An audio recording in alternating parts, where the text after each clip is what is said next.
Alright, welcome back to Tita Talks Podcast Show.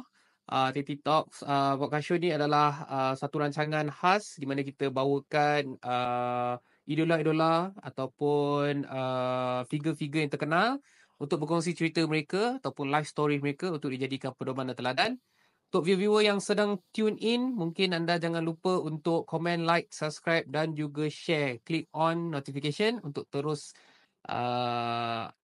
stay tune bersama kami. Alright. Okay. So, kita ada figure terkenal dengan kita. Both ya. So, tadi kita dah cerita berkenaan live dekat Kelawang tu sendiri. Alright. So, mungkin kita boleh go further untuk elaborate live selepas American Kelawang. Tapi sebelum tu aku nak tahu. Dan aku tahu batch kau antara some of batchmate kau, korang ni belum start di mana korang 5 tahun dekat Kelawang sini. Masa tu masih ada yang kena keluar kan, ke MRSM lain, PKP dan sebagainya. So aku nak tahu macam mana perasaan kau lepas 3 tahun kan.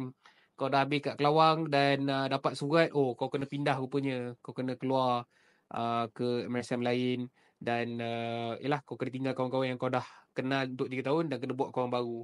So apa perasaan kau masa tu dan mengetahui kau kena pergi ke tempat lain? Okay, so basically waktu nak kiranya aku rasa before SPM kot. Before SPM, sorry. Before PMR kot. Dia ada macam kita orang kumpul kat surau untuk isi borang PKP. So semua diwajibkan isi dan hantar. So waktu tu memang ada juga yang cakap, tak payah isi. Nanti kita kena pecah-pecah semua. Sebab waktu tu tahu yang separuh akan pergi, separuh akan stay. Okay, so waktu tu sebab cikgu suruh isi so isi juga. So waktu tu isi first choice, dia ada 2 choice. So first choice typing, second choice TGB. Kenapa TGB second? Sebab TGB dekat dengan berkampung aku. So takut aku jadi cucu yang manja kan. So aku pilih typing lah first. Jauh sikit pada nenek kan. Oh, ada juga mindset tu tak, Mat? Orang lain kalau mindset tu dah lama dah pilih Tak boleh. nak duduk dekat kampung kan. Okay, alright. Okay, so lepas tu tiba-tiba waktu result tu basically dia waktu tu kita orang tengah MIKTI program lepas PMR. Yes. Sementara tunggu result. So dekat Dewan dia dah tampal, cikgu dah tampal siap-siap dekat belakang bawah Dewan. Dia tampal kiranya list siapa yang pergi PKP. Dalam list tu dia bukan list siapa yang dapat pergi, siapa yang stay. So dia kata list yang stay dekat belakang. So semua pergi tengok. Semua berlari pergi belakang lah. So siapa yang tak ada nama dalam tu kena pergi dekat Astaka bawah. So dekat situ yang diorang akan bagi surat sorang-sorang. Okay. So waktu tu lah perasaan yang waktu tu basically kita orang ada satu gambar. Sampai sekarang kita orang ada gambar tu. Gambar lepas dapat result PKP tu lah. Which ada yang muka yang baru lepas nangis. So ada agak Nangis sebab terharu ke dia macam sebab sedih nak berpisah dengan member? dia bercampur bau aku. Sedih plus suka dapat apa yang kita pilih kan. Tapi Okay. agak terasa jugalah sebab basically itu kawan first duduk asrama kan. Betul. So lepas tu dia kena pindah tu sedih juga. So kau sendiri, apa perasaan kau masa tu? Excited ke rasa macam sedih lah pula nak kena tinggal member? Aku agak menyesal aku pilih typing lah sebab jauh Macam baik aku pilih Yasin dekat sikit macam tu lah. Pula. So Okay. lepas tu tapi macam agak proud juga lah sebab dapat pindah PKP kan. So macam mana penerimaan family kau? Family aku okey je, cuma dia orang pertikaikan jugalah kenapa aku pilih typing. Tak pasal-pasal elok dia orang boleh balik kampung tengok kau dah kena pergi detour pula, pergi ke utara pula. Okay, alright. So macam mana kau bawa diri pula kat Taiping? Ada rasa macam culture shock lain macam ke? Yalah, aku tahu aku pun ada sistem yang sama juga kan. So basically kalau kita tahu Taiping ni memang lain macam sikit lah culture kan. So experience kau macam mana pula? Kalau bagi aku dekat Kuala Kelawang dia mengajar aku kehidupan tu sendiri. Aku belajar yang dunia realiti macam mana. Sebab a lot of things jadi kat Kuala Kelawang. Tapi dekat Taiping aku banyak belajar cara untuk aku belajar akademik lah. And dekat Taiping juga aku belajar, aku rasa aku punya management skill banyak daripada Taiping lah. Sebab aku basically aku the leader of cadet police. Then Okay. waktu kebanyakan aktiviti unit beruniform, cikgu memang, okay Syafiq, you kena jaga semua unit beruniform. Even store unit beruniform tu aku yang pegang kunci lah. Dan kita tahu kalau kat Taiping ni, apa ni, kadet polis ni memang satu badan Memang uniform yang memang memang committed lah. terlawan lah. Kalau kita ada hari kurikulum kot Betul. rasanya. Budak-budak ni memang all out lah. Betul. Berlatih kawat memang hentak-hentak kaki malam-malam masa prep tu kan. Untuk orang macam aku yang jenis tak minat berkawat ni, yang memang mungkin tak ada disiplin kot kan. Benda tu aku anggap macam untuk hari aku enjoy lah. Faham. Sebab aku seboleh-bolehnya badan uniform ni aku entiti yang aku tak minat. Faham. So memang aku akan cari ways untuk aku escape lah. Aku join tu sekadar cukup syarat lah. Faham. Tapi cadet polis yang kita tahu kalau kat Taiping tu memang top notch lah kan. Memang all out lah, training siang malam, dan kebanyakannya confirm champion lah kot kan kalau hari QQ. So apa lagi kenangan manis yang kau dapat dekat Taiping? Dapat jodoh ke Taiping? Tak ada. Jodoh tak ada dekat Taiping. Dia basically macam mana nak cakap sebab dekat Taiping memori aku tak sebanyak dekat Kuala Kelawang. Sebab Kuala Kelawang tu memang basically tempat main, tempat belajar, tempat berkawan. Dekat Taiping ni banyaknya tempat belajar. Dia tak ada sangat main tu lah sebenarnya. Yalah. Sebab dia pun Dia satu penekanan pada akademik tu akademik tu memang another level lah kot aku betul. rasa kalau kat Taiping ni. Dia bukan tempat untuk main-main lah. So bila personal view aku, bila aku masuk tu, kau punya beza dia dengan budak-budak Kemen kan. Budak Kemen ni actually is a term lah. Kita panggil budak-budak yang form 1, form 3, diorang dekat sekolah sekolah menengah kebangsaan biasa kan, ataupun SMKA. Dan dia orang masuk ke MSM dengan semangat yang begitu jitu lah. So dapat pula Taiping, memang semangat dia orang memang bergelora lain macam. So kita budak MSM duduk 3 tahun relax-relax kan. Kau macam beza sangat tu. Tapi eventually lama-lama dah kita boleh assimilate together lah kan. So lepas daripada Taiping, mungkin boleh cerita sikit. Kalau tak nak cerita pasal result pun tak apalah. So mungkin kau boleh cerita pasal tertiary education kau pula. Macam mana kau boleh pilih kursus yang kau nak, dan apa yang membuatkan kau pilih kursus tu sendiri. Okay. Boleh cerita pasal result. Tapi result bukan straight A lah. Result 7A 2B. Okay. Lepas tu basically sebab waktu dekat Taiping dia ada pilihan untuk ambil accounting subject. Tapi syarat dia kalau nak ambil subjek lain selain daripada bio, you still kena ambil bio. So kena buat 10 subjek lah. So tak ingat macam mana, tapi sampai form 5 tu kiranya sebab dekat Taiping account satu kelas ke? Yes. 100. Cikgu Hajrah ke? Tak ingat nama cikgu. Tak nama cikgu. Okay. So tapi memang kiranya dia nak pilih before nak daftar SPM tu dia nak pilih 25 orang je. Untuk dapat ni lah 25 orang or something lah, nombor macam tu kan. Tapi aku tak dapat. Aku bukan one of the yang chosen lah. So drop account, ambil bio. Tapi lepas habis SPM dengan result yang tak straight A, so aku macam aku nak ambil apa kan. So aku cakap kat ayah aku, abang nak buat business management. So aku minat business. So cakap dengan dia aku nak buat business management. Kenapa business? Maksudnya memang kau dekat Taiping tu kau dah ahli lembaga koperasi ke? Aku PUM ke? Aku daripada form 2. Aku PUM. Kiranya daripada Kelawang je lah. Memang that business acumen tu memang dah di polish lah. Aku rasa benda tu je yang aku enjoy buat. Yang selain tu macam kurang lah. Okay. So aku cakap dengan ayah aku nak buat business management. Ayat dia yang aku ingat business management okay, tapi cuba cari yang lagi susah, yang lagi mencabar, yang lagi menyeluruh. Contoh buat professional certificate, belajar account, dalam tu ada business juga. Dan account tu pun akan mudahkan kita untuk buat business. So aku cakap okay lah, ikut je lah. Sebab basically sebab aku nak buat benda tu je, aku tak ada, sebab aku memang avoid subjek sains lah. Sebab aku memang tak minat. Tapi sains aku semua A. Tapi lepas tu ayah aku bawa aku pergi ACCA punya macam open day lah dekat UiTM Shah Alam. So pergi sana dengar semua. Aku tak tahulah pula ACCA tu susah. So kita orang balik bincang, dia kata okay lah, Buat. So buatlah ACCA. Tapi dalam pada masa sama, waktu minta ACCA tu, aku dapat UPU dekat Unimas, Sains Sosial. Aku dapat Uniten Muazzam Shah buat diploma accountancy. Lepas tu dah masuk Intech. Intech ni dekat Shah Alam lah. Dulu dikenali sebagai kolej persediaan untuk orang keluar negara. Tapi waktu zaman aku tu dia ada professional accounting center juga. Dan aku dah masuk Intech seminggu macam tu. Tiba-tiba dapat loan MARA untuk KUPTM air molek. Okay. Aku tak pergi sebab air molek tu dekat dengan kampung aku juga. Yang Jasin tadi belah bapak aku, yang air molek ni belah mak aku lah. So aku tak nak juga balik kampung. So aku cakap stay dekat Intech lah. So dekat Intech daripada 2016 bulan 6 sampai 2020 bulan 3 bulan 4. So Dan kau buat ACCA lah. aku ACCA. Tapi 2016 sampai 2017 tu buat Certified Accounting Technician, CAT, which is macam asasi khas untuk ACCA. Setahun je. Lepas tu buat ACCA lah terus.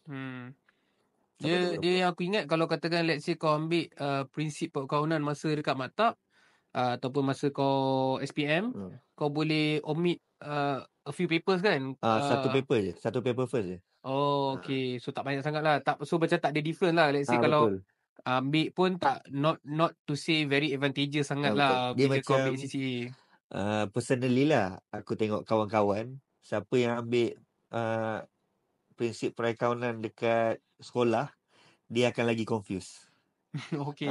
Sebab mungkin dekat sekolah belajar bahasa Melayu, masuk bahasa Okay. Inggeris, so dia orang akan macam, oh yang ni apa, yang ni apa, yang ni apa kan. So macam aku yang memang dekat sekolah belajar tapi memang tak tahu apa-apa. So masuk tu memang belajar start fresh lah. I see. Okay. Alright. So Kejaya, okay? Kita masuk bab Kejaya. Macam mana Kejaya kau sekarang? Adakah kau apply apa yang kau belajar tu, ataupun langsung tak ada, or maybe partially kalau ada adaptation? So sebab untuk Kejaya sebab aku belajar dalam account dan aku basically kerja pun buat account juga.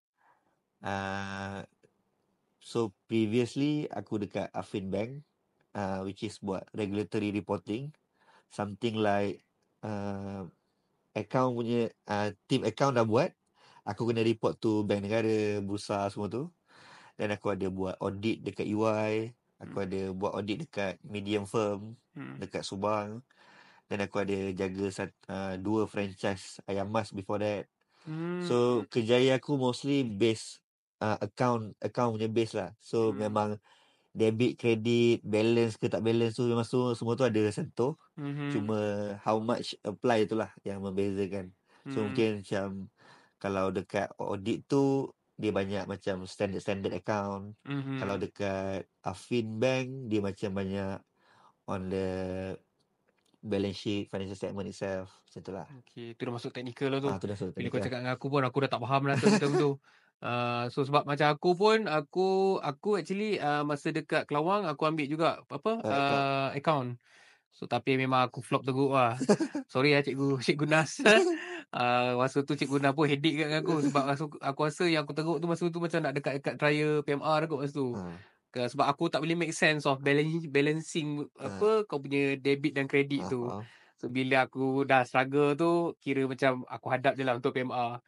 Tapi aku tahu aku masuk form 4, nampak prinsip perkaunan ni memang okay, memang not for me lah, sorry lah. Memang aku give up terus lah.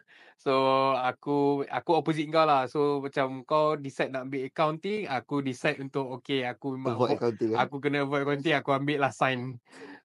Tapi yes, aku tengok sekarang ni memang banyak-banyak yang generation macam generation Y, generation Z, more into accounting lah kan. I think part of maybe government punya strategi nak ramaikan accountant dalam kalangan kita. Alright, so I think we'll take a break about 5 minutes, alright, and then we'll resume back. TT Talks Podcast Show. Alright, so kita akan masuk topik pelibatan kau dengan Ansara lah, secara langsung ataupun secara tidak langsung lah. So kita tahu figure board ni dia aktif lah. So pengenalan aku dengan board ni actually we go back, tak ada lah lama sangat, mungkin 2021 or 2022.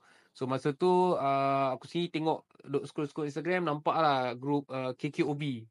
So tengok KKOB ni is actually nama panjang ni is Kuala Kelawang Old Boys. Betul. So boleh tengok dia punya figure-figure di belakang tabir dia tu, one of it yang aku kenal is Adri lah.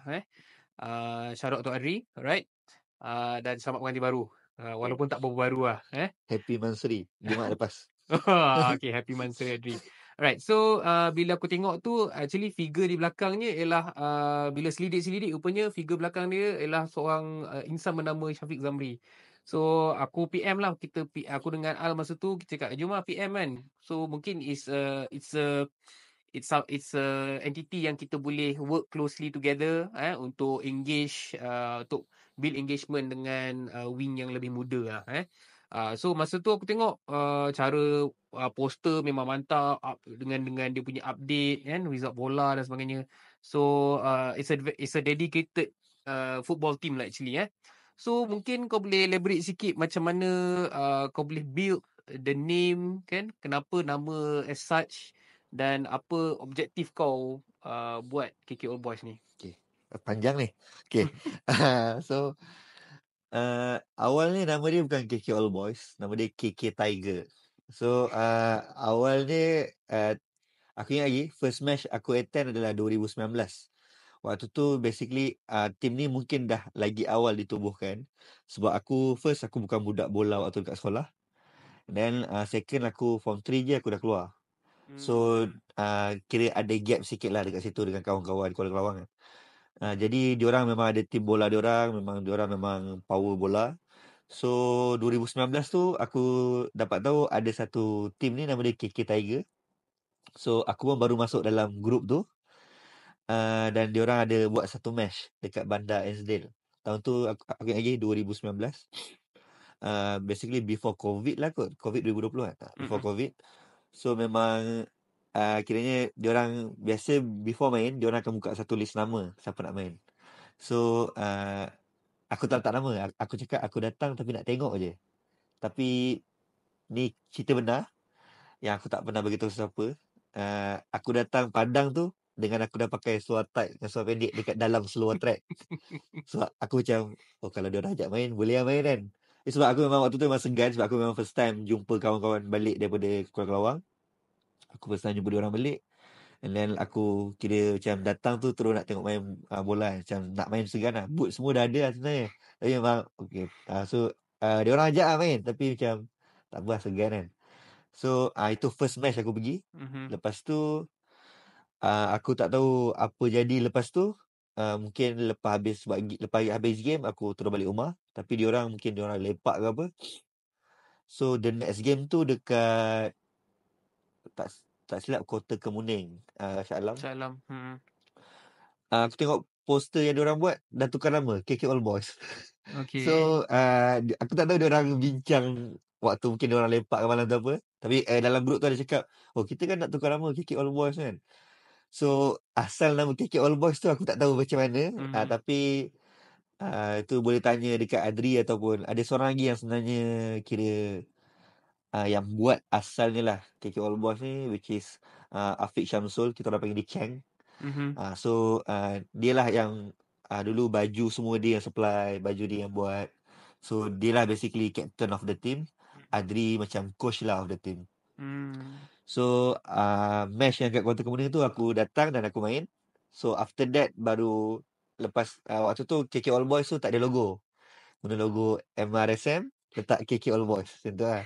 Lepas tu after habis game tu aku suka try benda-benda ni kan. So aku try buat logo. Yang logo yang kepala, yang logo ni sekarang ni. Logo KK All Boys ni. So logo ni basically aku buat dekat apps. Bayar RM90 macam tu. So aku buat. Then aku bagi kat diorang lah dalam grup. So dia kata, okay logo ni. So itulah bermulanya KK All Boys tu. Dan starting 2022 kot ataupun 2021 macam tu, lepas COVID lah, kita orang memang start actively main. Memang setahun tu macam sebulan 2 kali game. Tu memang aktif gila. And aku yang take initiative sendiri without ada anyone suruh. Sebab basically kita orang, majority of kita orang adalah admin kepada Instagram tu. So semua orang ada access to Instagram tu. Tapi yang buat poster, yang buat semualah, poster semua akulah yang selalu buat. Line up apa semua kan, Line up semua tulis. sebab aku willingly buat without ada anyone suruh. And dia automatically semua orang lantik aku as manager of the team lah. So aku take it seriously. Aku betul-betul buat team tu. Aku adalah ada bawa liga alumni ada sekali, walaupun tak pergi jauh tapi dan waktu liga alumni itulah yang Suhail dengan Al approach yang datang untuk Ansara. So waktu tu nampak objektif tu besar sikit. Mula-mula tu just main for fun, main suka. Lepas Ansara approach tu baru kita orang rasa macam, oh, instead of budak lelaki main bola je, kita boleh buat untuk batch kita. Okay. So waktu tu aku sendiri plan buat iftar untuk batch. Iftar plus family day lah. So kita orang Untuk buat batch kau kan, masa tu ada korang sewa satu villa betul. kan, Kita aku orang tengok. sewa satu villa. Okay. So waktu tu 2 days 1 night punya event lah. So memang kita orang sahur sekali, berbuka sekali, semain tarawih semua sekali. Malam lepas tarawih tu kita ada main bola sekali. So memang tu jadi objektif waktu tu lah. So sebab waktu tu hype dia tengah tinggi kan. Lepas tu dah masuk tahun 2025 ni, dah hampir 4 ke 5 tahun lah KK All Boys. Dan objektifnya aku personally, without aku bagi tahu yang lain, aku personally nak KK All Boys tu jadi tim rasmi bola sepak untuk Ansara Kuala Kelawar. Dan sekarang basically dia macam niatnya adalah okay, semua batch boleh ada tim masing-masing, tapi kita nak when you represent Ansara Kuala Kelawar, kita guna nama KK All Boys. So sebab tu aku sekarang ni dah kumpulkan daripada batch 2015 sampai 2024, which is yang baru habis SPM, untuk kita gather dalam satu group. Kalau ada apa-apa event bola, kita boleh main sekali semua macam tu lah. So objektifnya secara meluas sekarang untuk jadi persatuan sukan yang sah di bawah Kementerian Belia Sukan untuk Ansara Kuala Kelawar. Inisiatif yang sangat bagus lah aku rasa yang kau tengah buat ni. So bila tengok pun last week pun ada update juga kat Instagram, di mana ada intermatch between yang junior dan senior lah. Aku tengok nama pun KK Oba yang muda and also yang sudah tua tak adalah tua sangat kan. Tapi macam mana game hari tu? Menang ke, kalah ke, seri ke? So game hari tu sebab yang tua dah tua, yang muda masih muda. So yang muda lah menang lah. Tapi menang tipis lah, 2-1. Tapi actually apa yang kau buat ni actually is a very good initiative lah. Sebab to be frank cara nak attract orang muda ni simple lah, through sports lah. Sebab yang muda ni basically kuderat ada lagi lah. Kalau masuk umur 30s ke 40s ke dah berubah ke sukan lain lah kot kan. Ataupun memang dah totally cold turkey stop. Mungkin ada trend baru pickleball tapi masih belum lagi creep through in our society lagi lah buat masa ni. Tapi macam okay, aku nak cakap macam kalau dalam Ansara itself lah, kita Ansara tu nampak akan besar gila waktu carnival sukan Ansara je. Which proof yang memang sports je lah yang paling akan unite kita. Betul. Kita punya. Yalah, sebab it's actually sports ni dia 2 in 1 lah kan. Kau boleh have fun together. At the same time kau boleh build network together lah yang kita nampak. So basically untuk tarik yang muda ni kan, Gen Y ke Gen Z dan sebagainya is through sports lah yang kita nampak. So very good initiative lah aku rasa apa yang KK All Boys cuba buat sekarang ni. So dan aku rasa mungkin kita dah dekat segmen di mana kita mungkin nak minta sedikit wisdom daripada Boot ni okay. Alright, so mungkin Gen Z ni dia ataupun Gen Y sendiri dia it's a group of people yang memang dia orang appreciate dia punya work life balance. So mungkin untuk kau sendiri kau ada side gig kau ada hobi kau sendiri. So, mungkin kau boleh terangkan sikit macam betapa pentingnya to have hobby ataupun side gig in retrospective lah. Mungkin boleh cerita sikit. So berkenaan dengan hobi ni, uh, aku cerita kemudian kenapa kita kena ada hobi. Tapi basically hobi ni adalah something yang kita enjoy buat. Okay. Kita enjoy buat dan dia ada manfaat. Dia kalau enjoy buat tapi tak ada manfaat, dia mm, tak tahu dia boleh diklasifikasikan sebagai hobi ke tak lah. Hmm. So untuk macam aku lah, aku bagi contoh. So hobi aku main bola. Tapi sebab aku tak pandai main bola, aku still rasa enjoy untuk aku manage tim bola. Aku buat poster. Aku kiranya lepas habis match, uh, semua player cakap say thanks sebab diorang dapat main bola dengan kita. So itu pun benda yang aku enjoy. Tapi untuk manage tim bola, dia bukanlah satu benda yang dapat keuntungan. Dapat keuntungan daripada segi monetary lah. Hmm. Tapi just kita enjoy buat. Kepuasan lah kan. Just satisfaction lah. Hmm. Without any apa-apa keuntungan. Walaupun orang cakap kutip duit bola tu boleh kaya. Tapi basically sebenarnya in fact kita banyak lagi keluarkan duit lah daripada terima duit. Hmm. So lepas tu contoh yang kedua, aku ada beberapa business yang aku buat. Printing t-shirt, jual air tebu. Hmm. So yang tu adalah sebab aku suka bisnes. Walaupun untung dia taklah banyak. Dia tak boleh, aku mustahil jadi kaya raya sebab jual benda tu lah. Hmm. Tapi dia dapat duit dan dia dapat satisfaction. So mungkin itu benda yang hobi yang boleh jadikan sebagai side gig jugalah. Hmm. Okay. So betapa pentingnya ada hobi tu sebab aku rasa, dan pilih hobi tu sebab contohlah kalau aku cakap hobi aku tengok Netflix, macam benda yang kita enjoy buat adalah Netflix dan tidur. Itu pun hobi juga tapi mungkin tak bermanfaat lah.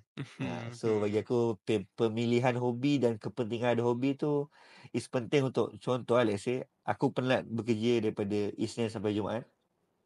So Sabtu Ahad aku perlukan something yang luar daripada kerja. Hmm.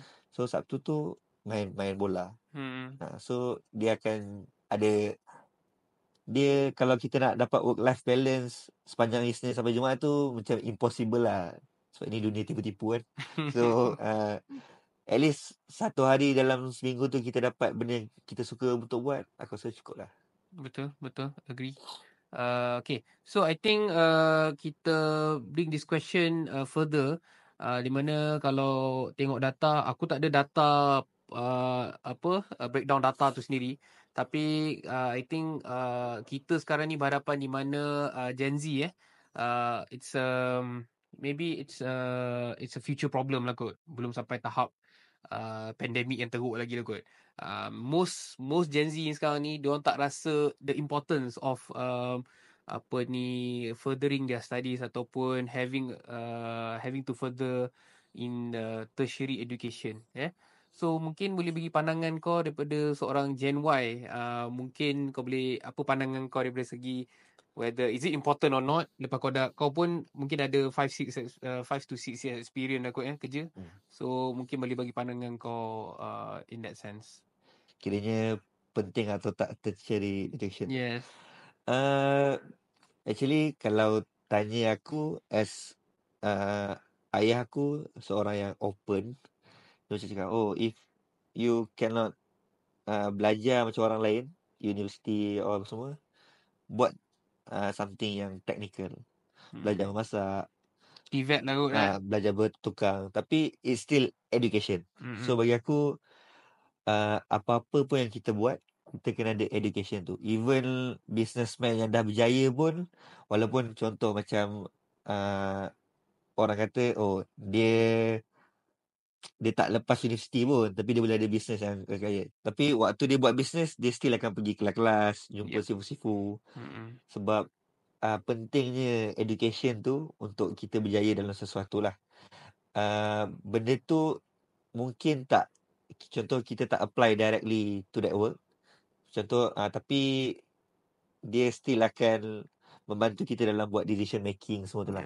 Let's say macam kita cakap belajar biologi tak penting dekat sekolah sebab aku kerja accountant. Tapi secara logiknya kita nak tahu macam mana badan kita berfungsi semua tu, dia akan menambahkan ilmu pengetahuan lah. So tertiary education tu still aku rasa emas lah untuk semua orang. Okay, aku agree jugalah dengan Dia pandangan dia kau. bukan satu pilihan lah. Dia kena juga ambil. Okay, I think kita almost at the end of our session. Before that, aku just sebab aku terdengar kau promote pasal business kau tadi. Di mana I think kau sekarang ni dalam bulan Ramadan, I think memang common lah. Kalau bulan puasa ni, dalam kita duk kering tekak tu, mesti kita terbayang air-air yang air-air yang melazatkan lah. Contoh tebu lah. One of the common drinks yang for sure lah. Kalau pergi bazar tu, at least 3-4 gerai mesti tebu. Kan, lepas tu dengan bunyi mesin tebur dia kan, mesin enjin dia tu, and then air dia tu yang ada condensation dekat luar tu berais kan, sejuk dia tu. Oh, itu memang satu nikmat lah bila kau tengah kering tekak. So mungkin kau boleh cerita sikit kenapa kau venture into line air tebu ni. Okay. So kisahnya air tebu ni adalah puasa tahun lepas. Minggu terakhir puasa 2024. Aku balik kampung. Dan aku baru tahu yang waktu tu pakcik dengan makcik aku buat ladang tebu. Dia buat dekat keliling rumah je mula-mula. So dia buat ladang tebu. Dan sebab otak bisnes aku memang cakap, oh ni boleh jual ni. Sebab bulan puasa kan. So waktu tu pula adik aku yang bongsu, dia dah nak habis SPM. So aku cakap kat dia, kau bayangkan kalau kau boleh jual botol ni sekian-sekian, sehari kau boleh dapat berapa? Sebulan kau dah boleh sama gaji dah apa macam abang. So dia pun macam okey, berminat lah. So kita orang terus ambil stok hari tu juga. Waktu balik kampung tu ambil stok dalam 100 botol macam tu kot. Dan balik dan kita orang jual. Tapi nak kata kenapa buat benda tu, sebab kita orang memang minum tebu. So kita orang minum tebu kat tempat lain, susah nak dapat tebu yang macam ni kita orang dapat kat kampung tu lah. Sebab tebu tu memang kita orang tengok sendiri macam mana potong pokok, buang kulit, dan perah, masuk botol, memang botol minum. Tak ada tambah apa-apa, tak ada tambah gula. Tak ada pengawet lah Memang tak ada apa-apa langsung. Memang kira betul masuk dalam botol tu original lah. So memang itu yang sebab kenapa venture tu, sebab memang dia ada originality kat situ lah. Dan dia bukan waktu puasa kita orang jual. Kita orang memang jual sepanjang tahun. So kalau berminat boleh. Okay, alright guys. So I think nama company tu pun Tebu Bros Ni Betul. sebab kau punya joint venture lah kot Betul. dengan adik kau lah Kira berdua lah bros tu. Okay, so faham lah dia punya significant nama Betul. tu. Okay, I think maybe last question. Okay. I think kita ni macam trivial question lah kot kita akan tanya pada kita punya tetamu. So basically apa advice yang kau akan bagi pada diri kau kalau kau boleh turn back time dekat diri kau masa kau berumur 13 tahun. Apa benda yang kau rasa, decision yang along the way yang kau rasa kau dah buat dan kau menyesal, dan kau rasa kau nak advice kat diri kau, your 13-year-old self jangan buat mistake yang aku dah buat ni. Ataupun macam kalau kita pernah belajar sastra Inggeris kan, Robert Frost, The Road Not Taken kan, kat situ dia mengajar kita di mana you have to choose between two choices kan. So mungkin kau boleh bagi pandangan kau, input sikit berkenaan soalan aku tadi. Okay, apa aku nak cakap dekat, kiranya ni kira waktu form 1 lah, waktu dekat Kelawang kan. Aku akan cakap basically, jangan takut untuk cuba. Jangan terlampau jadi orang yang pemalu atau penakut lah. Basically pemalu dan penakut ni dia boleh jadi dua perkara yang sama sebenarnya. Dan aku akan cakap kat diri aku, kalau tak cuba langsung, basically you dah miss 100% chance lah. Kalau you cuba, at least mungkin you hit 10% ke 20% ke. Sebab aku rasa waktu sekolah dulu banyak benda yang aku takut nak cuba. Sebab tu aku tak pernah apply for any position BWP, LDP ke apa. So aku rasa tu advice aku lah. Sebab aku sampai sekarang aku rasa macam, kenapa aku tak ambil jadi BWP Pulau Kelawang tu? Sebab dekat Taiping aku cuba, and sampai beberapa stage jugalah. Sebab dekat Taiping susah gila nak jadi BWP. Sampai jadi BWP kat Taiping gempak. Tapi dekat Kuala Kelawang tu aku tengok macam 2-3 stage je lah. So macam kenapa aku tak minta lah macam tu lah. So itu je lah kot yang aku akan nasihatkan kat diri aku yang dulu lah.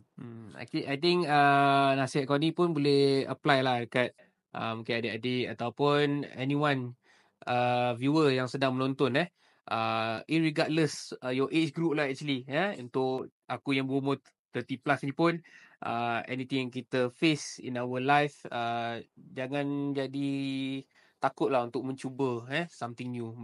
Betul actually apa buat cakap tadi tu kalau kau tak cuba meaning kau 100% gagal lah sebab kau tak cuba langsung so if you want it just go for it. Okay, alright.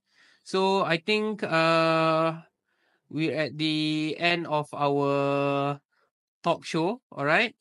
So I think kita nak buka slot ni untuk kita promote jugalah satu event ataupun satu program yang kita tengah laksanakan.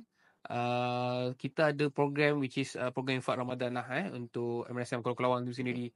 So I think on the previous episode pun aku dah cakap pasal program ni sendiri di mana kita sedang mengutip dana untuk membantu para pelajar yang dalam kesusahan lah actually. Dia kita base it on socio-economic status pelajar tu lah. Alright, so sebahagian bukan sebahagian, memang keseluruhan dana yang sumbangan yang kita dapat daripada viewers sekalian memang kita akan salurkan 100% kepada mereka. Diharapkan dengan bantuan ini dapat meringankan beban lah buat mereka yang memerlukan. Alright, so ibadah puasa ni bukan saja merangkumi puasa saja tapi kita ada ibadah-ibadah lain termasuk sedekah itu sendiri. Okay, alright. So we're at the end of the show already. Thank you Bot ataupun Syafiq atas insight yang sangat valuable, okay, ataupun your life story. Definitely an eye opener lah untuk aku yang mendengar, sebab aku suka lah bila aku dengar life story orang sebab life story orang ni dia berbeza. You have different walk of life. Perjalanan orang tu semestinya berbeza. So definitely an eye opener. Hopefully kita boleh dapatkan figure-figure yang prominent. Alright. Dan viewer jangan lupa. So mungkin kalau anda ada figure-figure yang anda rasa anda nak ketengahkan ataupun nak kami bawa ke TT Talks Podcast Show, mohon komen, like, share, click on notification, okay, untuk stay tuned to our show. Alright, so we'll be back with our third episode. So stay tuned with us. Once again, salam Ramadan. Assalamualaikum warahmatullahi wabarakatuh.